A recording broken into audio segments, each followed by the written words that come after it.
in simple whole number ratios to form compounds. That's not really stoichiometry itself.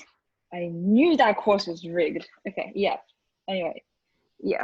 I mean, what you've described what you've described is part of stoichiometry, but I wouldn't really say stoichiometry is exactly what you said. Okay. I mean, when things react in chemical reactions, they react in stoichiometric ratios, which is what you talked about. But I guess stoichiometry generally is what? Like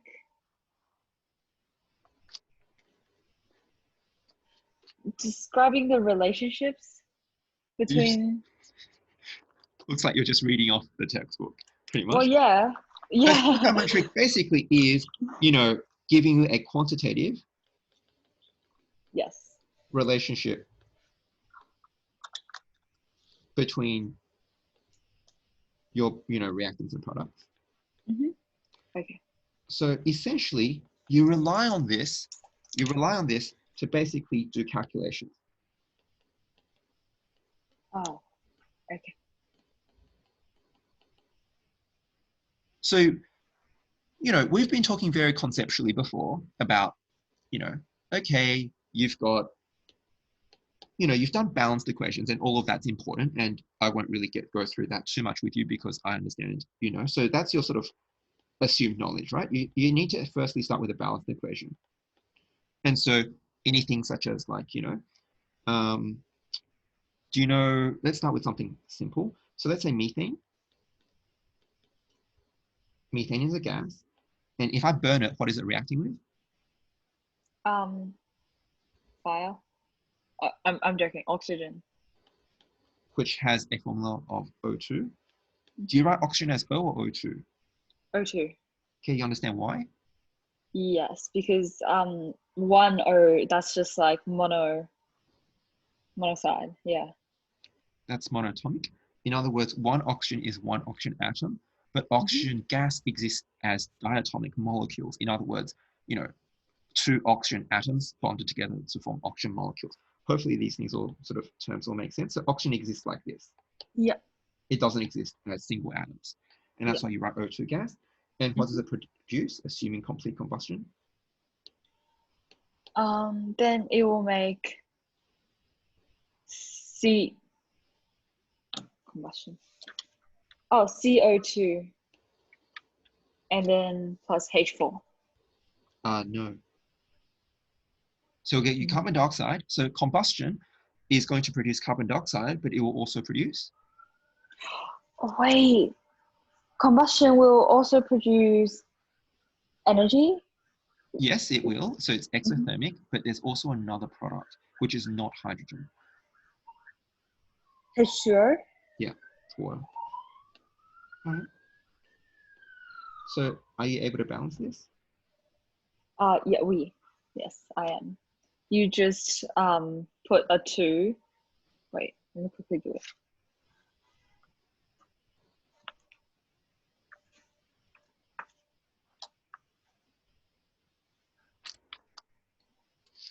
Oxygen.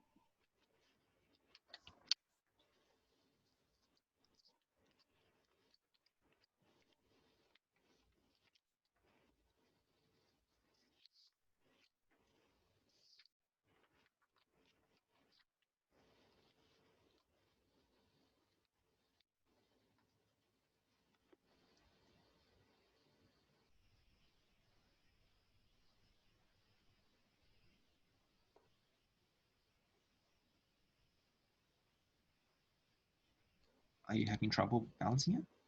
No. Are you done? No. But I'm not having trouble balancing it. Because with balancing chemical equations, I lack the practice. So usually it takes me long to balance it. I'm just thinking, wait, if you put 2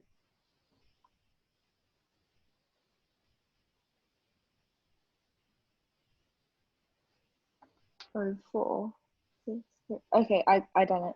I've done it. Okay. So we have CH4. Yeah. Plus 3 O2 Yeah. and CO2 Mm-hmm. plus 4 H2O.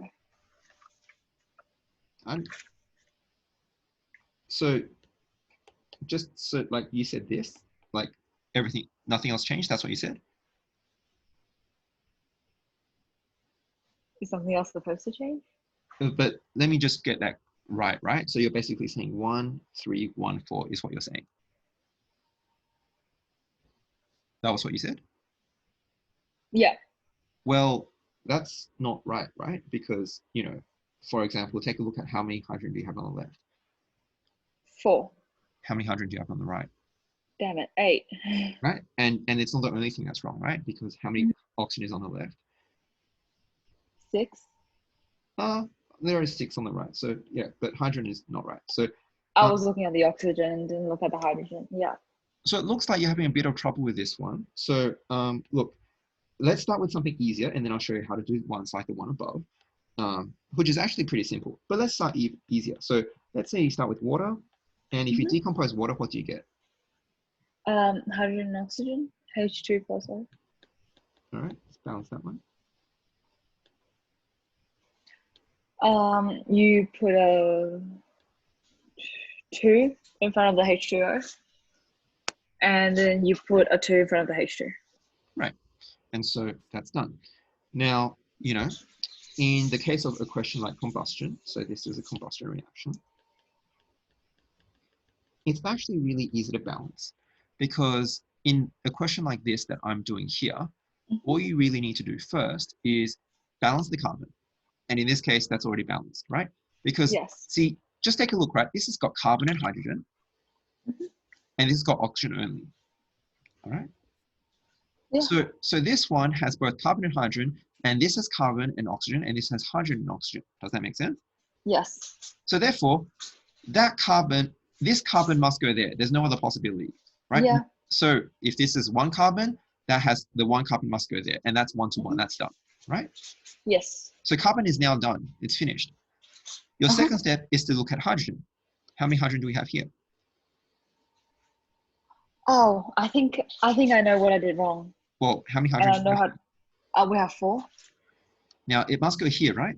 Yeah. So what's the number So that you just goes in put front? you put a 2 in front of it, Right. and then we have 4 oxygen, so you just put another 2 in front of the O2. Now at this Yeah. point in time, carbon and hydrogen are both done, right? Because Yeah. we've already matched the carbon and we've matched the hydrogen. So the only thing that we haven't checked is oxygen. And the Yeah. easiest way to deal with oxygen is to just change this number, because, well, that only changes oxygen. Yeah. So you just put a 2 in front of it. Yeah. In this case, 1, 2, 3, 4, because you need 4 oxygen, which means a 2 in front of that. All right. So let me give you another example. Complete combustion again. Work out for me.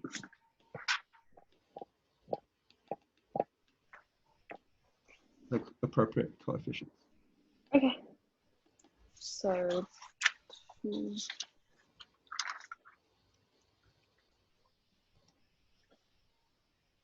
H2O. Is that the? Oh wait, yeah.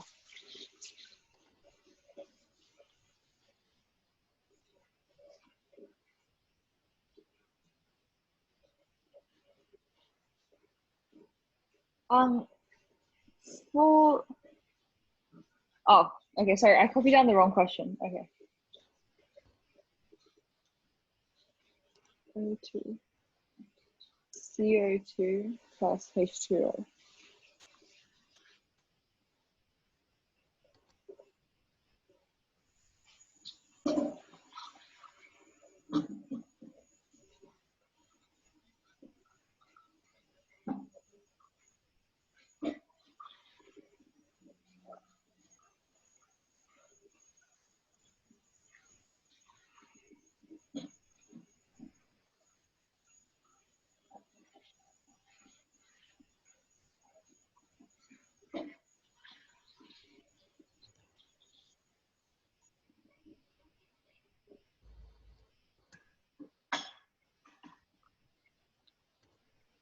Okay. Got it? Is it just me or the numbers are like relatively big? Okay. Relative. It's not. Not that big, but sure, they're probably bigger than what you're used to. But there's way bigger ones. So Yeah. So C8H18 plus 20. Are we allowed to have half numbers in front of? I don't mind if you use halves. So just give me the ones with halves for the moment, and we'll talk about it in a moment. If you're uncomfortable with halves, Yeah, so I got 12 and a half Yep. O2. Yep. 12 and a half. Yep. Keep going. Yeah, I stared at this for like a solid 3 minutes, and then I was like, it's okay, I'll just tell him. Yep. Okay. And then we have 8 CO2. Yep. Plus 9 H2O. Yep. So obviously, if you do that, right, that will work. Hopefully, you can see that.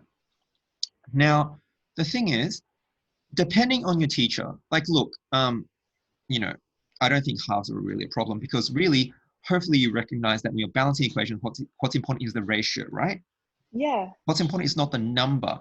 Now, obviously, you don't want to have like, I've got 0.2 of this to 0.75 of that to, 0.34 of that. Like, you want the ratios to be nice and simple to read, right?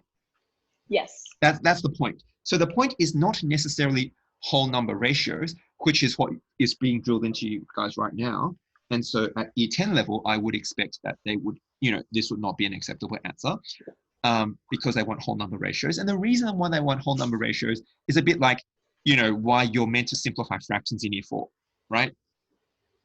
Oh, that's why, yeah. You don't want to have 25 out of 50, we can just say a half, right? Mm-hmm. And that's true. You don't. So the whole point is you're trying to get nice ratios. Having said that, fractions aren't exactly banned, particularly when it's something fairly easy like 25 over 2. Yeah. So the point is, in year 12, I think 25 over 2 will be fine. In year 10, because they're trying to hammer in the fact that you really want to get the ratios nice and neat, like, you want to simplify the ratio nicely, they're not going to accept any fractions, right? Yeah, that's why I was like, yeah, okay. Mm-hmm. But the thing Got it. is, if you're not comfortable with fractions, how will we get to whole numbers here? Oh, you will just times everything by 2. Right. I wouldn't change the process. The process is the same because if you're going to try and change the process, it just makes everything a lot tougher because then, so now you have everything in the right ratio. If you don't want the over 2, you just now, their ratios, just multiply by whatever you need. Yes.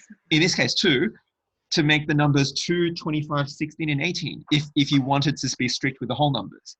Okay. Mm-hmm. But I wouldn't change the process. Yeah. Because if you change the process, then you kind of floundering around, right? Whereas this is very simple. Balance the carbon, balance the hydrogen, balance the oxygen. It's going to be balanced. I mean, we've got the ratio correct, so yeah, we can just times it by whatever. Yeah. Exactly. And now that the ratio is definitely right, if you did want to if you weren't happy with having the half there, then just multiply everything by 2, and then it's all gone. Yeah. All right. Mm-hmm. So firstly, you need to know how to balance equations, and that is pretty simple. And I can give you harder ones to balance, but that's probably not the point of today necessarily. So let's continue on. So you're going to start with your assumption that you've got a balanced equation. And remember what a balanced equation tells you, right?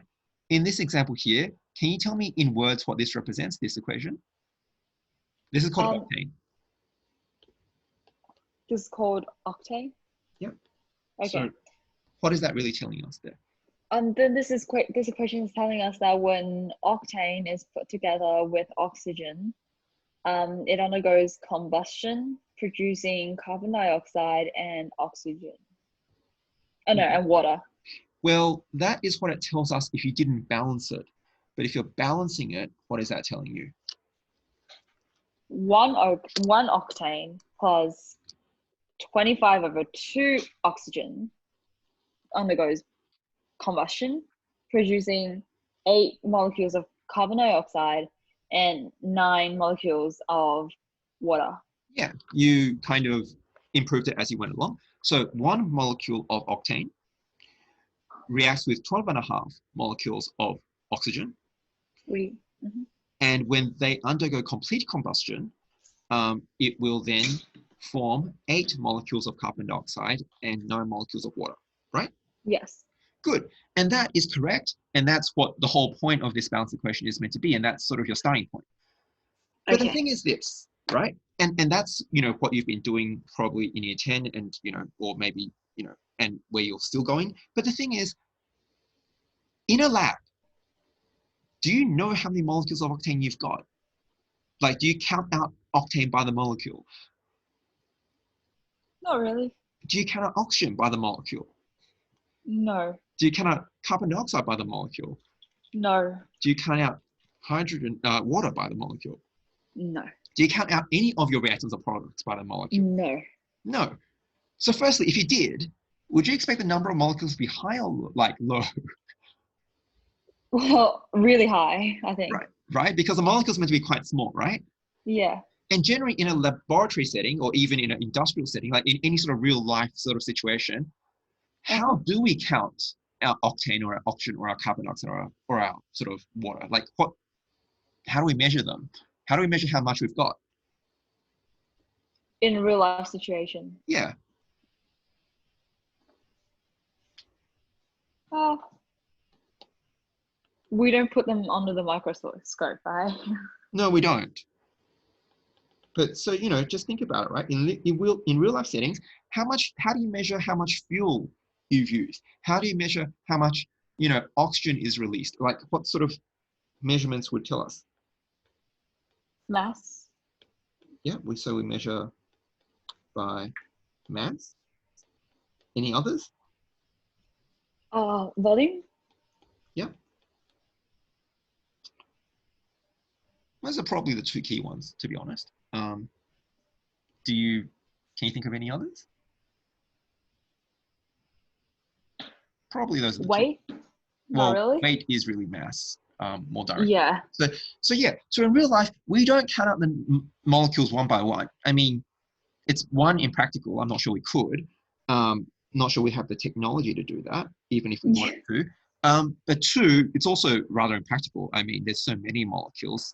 And three, it's just not how we measure things. We measure it by mass and volume, right? We do. So if we want to know how much oxygen I need to burn, this much of octane, or if I want to know how much volume of hydrogen I'll produce if I, do 1 liter of water and I convert it, decompose it all, then, this is at the molecular level, right? Yes, it is. 2 molecules of water gives me 2 molecules of hydrogen and 1 molecule of oxygen. But if I now say I have 1 liter of water and I want to know, how much hydrogen gas and oxygen gas I guess get in liters, or if I want to know, how much, if I have 1 liter of octane and I burn it in a car, how much, how many liters or kilograms of carbon dioxide I produce. I mean, how do I do that, right? Because we don't talk, you don't read reports and go, oh, there are 8,000 molecules of carbon dioxide in the air, right? You say there are 8 liters or there's, this amount of concentration and all that kind of thing. Yes. So therefore, what link do we need then? We need something to convert. Oh, yes, we need something to convert the molecules into like a quantitative measurement, such as mass. Yeah, exactly. We need to identify a link, and not just any link, but like a quantitative link between our concepts of molecules, which is true, but it's at the molecular level and we can't count them, and our quantities that we use in everyday life. Oh, is that why moles exist? Yeah, exactly. And so you know where this is heading. I'm on fire today. So I'm not sure how much of that and like how well you know it. And so, but yes, that's essentially what we're doing, right? So here's the thing, right? So consider, maybe I'll do this on a new page. So consider a carbon atom. Yes, I'm considering it. Now, and let me be even more specific, carbon-12 atom, all right? How much does a carbon-12 atom weigh?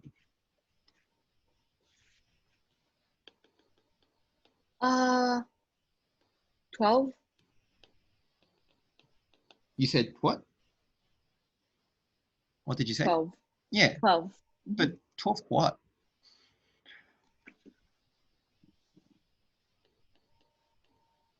Yeah, you see the periodic table didn't exactly give me um a specific unit. Yeah. So you're just reading off the periodic table, right? Yes. Which is fine. And also it's in the name. So that's how I memorized it. Yeah, and if I ask you oxygen, how much does an oxygen atom weigh? Oxygen 16. 15 or 16. 16, right? How much does fluorine weigh? Fluorine. 19. How much does, let's say, sodium weigh? Sodium, Na. Yeah, how much does sodium weigh again? Let me remember. Are you looking at the periodic table 22. or are you? No, I'm not. Well, it should be I'm trying to remember. it should be 23. So you don't have to necessarily memorize all the masses, but but the point is you read it off the periodic table and you'll give me the answer off the periodic table, right? This is a periodic table. Yeah. Well, I can throw you trickier ones, but that's not really going to help with the point I'm demonstrating right now. So I'll refrain from that. But basically, you read off the number from the periodic table and you're giving me that number, right? Yes. But that's not really, I mean, you don't, what's the unit, right? 12 what, right? Yeah. I mean, is it 12 grams? I'm pretty sure no. Right, it's not, right? I mean, we expect a molecule, an atom to be tiny, tiny, tiny, and we said it's like 10 to the minus 10 approximately in size. So it's not going to be 12 grams of carbon, right? So 12, let's call this a fancy unit. Let's call it a unit, which we will call AMU, which is kind of outdated at this point. But essentially, there is this sort of unit. Oh, I remember. It's also called Dalton. Oh, yes. Okay. So there is this unit. So we think of a carbon atom as weighing 12, let's say an AMU, which is a fairly outdated concept technically now. But basically, it's 12 atomic mass units, or oxygen is 16 atomic mass units. And so basically, all the numbers on a periodic table you can think of as being, blah, blah, whatever number, and the unit is like atomic mass unit, right? Yes. Well, atomic mass unit is an older thing, but the concept is kind of similar.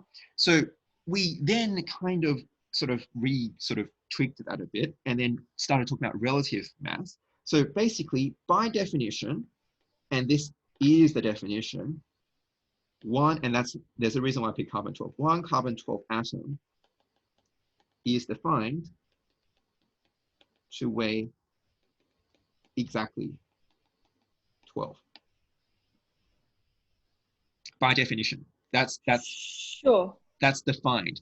And the reason why we pick carbon is because it's readily available. You can get it in fairly pure form. It doesn't have a lot of other isotopes in there, like carbon-14 and so on and so on and so on. Yeah. Okay. So when we say oxygen weighs 16, what we're saying is oxygen weighs 16 times. Oh, so it's in relative to carbon 12. Yeah. So we're saying saying oxygen is weighing 16 times 1/12 of a carbon 12 atom. So really, in other words, we are talking about relative atomic mass. As you said correctly, it's all relative to 1/12 of a carbon 12 atom. Understood. So all of the masses there are basically a multiple of 1/12 of a carbon 12 atom. Does that make sense? Yes. All right. So let's, for simplicity, to save us saying, relative to 1/12, let's just use the term AMU, although that's not strictly 100% right. It's close, but not strictly 100% right. But just, we'll use AMU to save time. So how much does one oxygen atom weigh? 16 AMU. Two of them. Two oxygen atoms. 32 AMU. Three of them. 48 AMU. 100 of them. 1,600 AMU. A million of them.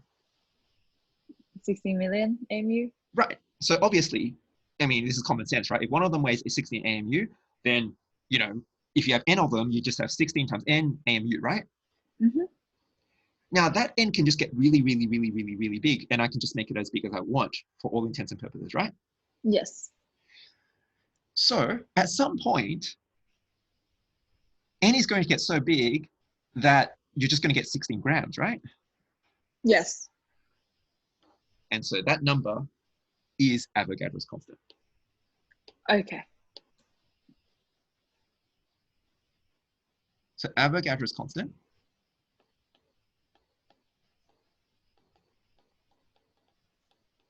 is approximately 6.022 times 10 to the 23, and that is also known as 1 mole. But essentially, if you have one atom of oxygen 16, then it weighs 16 AMU. But if you have 6.022 times 10 to the 23 atoms of oxygen 16, then it's 16 times 6.022 times 10 to the 23 AMU, which basically converts to 16 grams.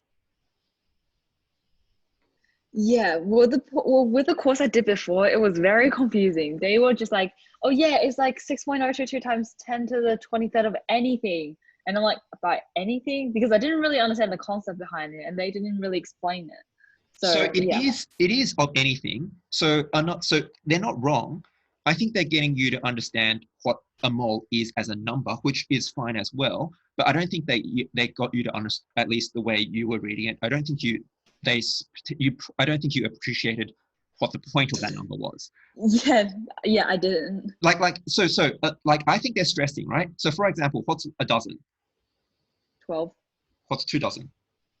24, What's 5 dozen? 100. Oh wait, Right. no. No. What's No, 5 dozen? 60. Right? What's a score? You probably would know what a score is. Really? Would I? A score? Okay. A score's 20. Why? When did this become? Okay. It's fairly archaic language, but generally the better you are at English, the more likely you are to know stuff like this. So all right. So let's ignore score. What's a century? 100, So what's 5 century? 500. Yeah, and so on. So same thing, right? The word doesn't mean anything other than 12. Oh, yes. And so you could just literally say 7 dozen, and that means 7 times 12, which is 84, right? Right. So the same thing, they're stressing the fact that 1 mole just literally means this number, Avogadro's constant. Got it. So 2 mole just means 2 times this number. Oh, yes. Okay. 3 mole is just 3 times this number. 100 mole is Almost just the same. 100 times this number. Yeah. So I think that's the point they're stressing, which I think is fine as well. But, it's all very well for you to tell me, hey, look, 100 mole is 6.022 times 10 to the 21, 10 to the 24, 25, I mean. But, more importantly, I mean, that's helpful to be able to calculate what 2 mole, 3 mole, 4 mole is. But more importantly, why is mole important? It's important because, well, it lets you link like the concept of molecules and formula units and all that kind of thing to actual physical quantities we use in everyday life. And then you can start doing calculations as to how many grams we actually need and how many grams we actually produce. Yeah, that makes sense. Mm-hmm. Yep. Okay. Any questions on that so far? No. All right. So I'll send you a further email and I'll tell you what the homework is. Yeah. So homework is everything I've given you already. So chapter 12, you can work on 1.2 of the IB book, as well as chapter 9.1 to 9.4. So chapter 9.1 to 9.4. yeah, so in case you can't hear for whatever reason, chapter 9.1 to 9.4, which is just sent, chapter 12 from before, as well as IB 1.2.